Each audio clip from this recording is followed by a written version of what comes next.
his family members going on a journey to Kurukshetra.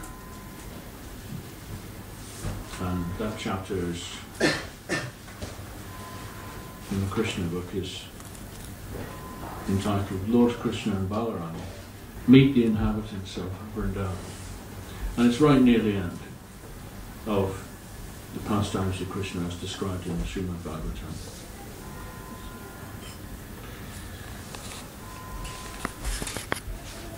So at the end of this chapter, as a final comment, Prabhupada says this. The Rath Yatra festival observed by Lord Chaitanya is the emotional process of taking Krishna back to Vrindavan.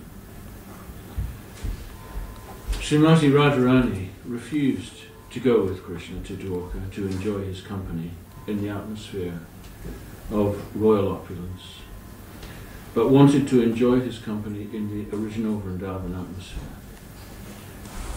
Lord Krishna, being profoundly attached to the gopis, never goes away from Vrindavan, and the gopis and other residents of Vrindavan remain fully satisfied in Krishna consciousness.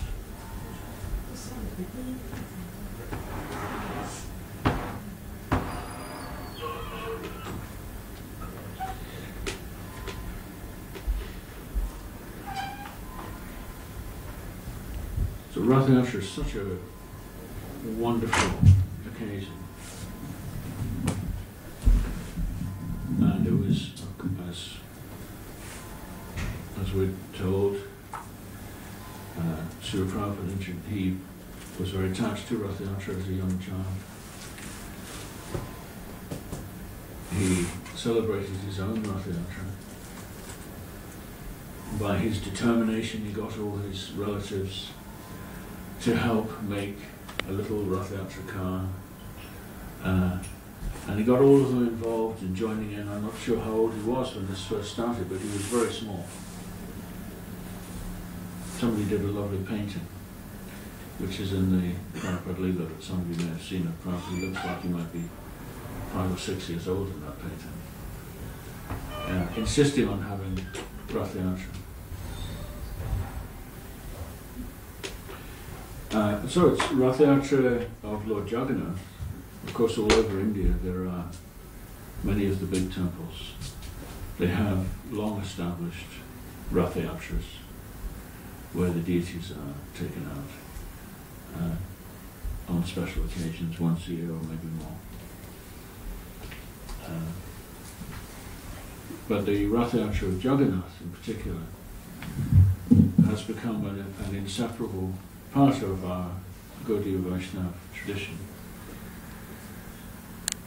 And the history of this is all bound up with Lord Chaitanya. So when Prabhupada was doing Rath Yatra as a child, he was expressing in his spontaneous way this tradition of Rath Yatra which Lord Chaitanya gave us. When Lord Chaitanya took sannyas, a sannyasi has to leave his home. That's the rule. You can't take sannyas and then just move next door. So his intention was to go to Vrindavan.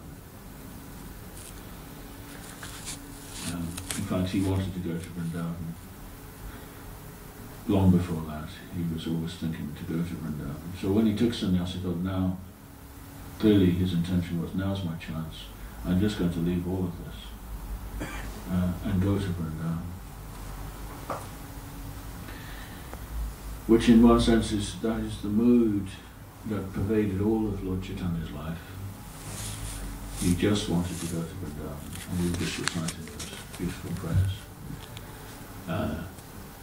of Lord Chaitanya, the 8 prayers. And the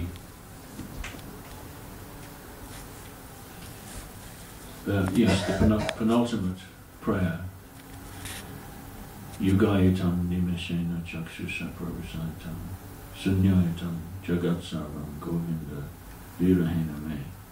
Lord Chaitanya is saying, I look all throughout this universe and it just seems empty because I can't see Krishna.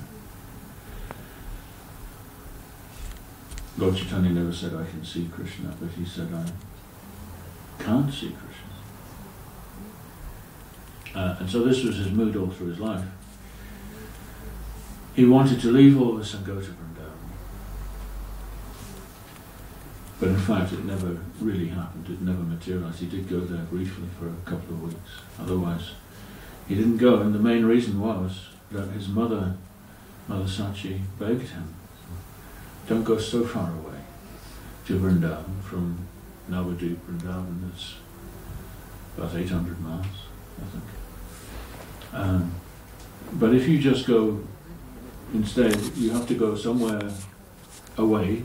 But if you go to Jagannath Puri, which is south from Navadvip, along the coast of the Bay of Bengal, then we can get news of you, and I won't feel quite so separated from you. So in order to please his mother, he did that. He went to Jagannath Puri.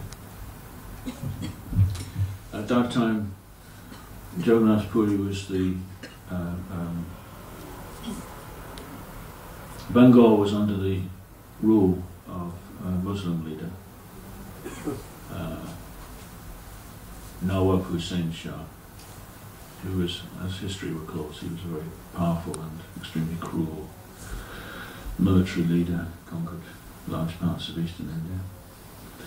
But Jagannath Puri was under the rule of Hindu King Maharaj Prataparudra. So it was a place where Vaishnava culture could flourish unfettered, whereas in Mayapur and Navadvip there were constant problems with the local authorities. So he could go to Jagannath Puri, whereas we've been reading in the Chaitanya Charitamrita, there was Sarvabhauma Bhattacharya, who was the sort of the chief professor of Vaishnava theology, enormous man of enormous influence, and around him, no doubt, there was a whole academic establishment of senior theologians and religious practitioners. It was a bit like, you know, if you're a Church of England priest going to Canterbury, or if you're a Roman Catholic going to Rome. So he went to Jagannath Puri. And in Jagannath Puri, there's Lord Chaitanya. He's thinking, I just want to be in Vrindavan. Periodically from Puri, he set off. Twice actually, he set off to go to Vrindavan. As soon as he took sannyas, because a sannyasi is meant to travel and preach, so as a young sannyasi, he was 24 years old, having established himself in Puri, the first thing was he went off on a preaching tour for 2 years, all over South India. But when he came back, he immediately began to make plans to go to Vrindavan. He tried to go to Vrindavan once, but he thought on the way I'll go via Navadvip. The two, although they're 400 miles apart, they're connected by water, so you could go at least part of the way anyway. You go down the Ganges, get to the mouths of the Ganges, and you can go some distance before you have to put in to land and finish the journey on foot. So he did that, going back the other way. He got as far as Navadvip, and by the time he was ready to set off from Navadvip, further along, following the Ganges in a westerly direction towards Vrindavan, he had gathered such a huge following that his progress through the landscape was accompanied by seemingly tens of thousands, maybe hundreds of thousands of pilgrims. They wanted to go with him.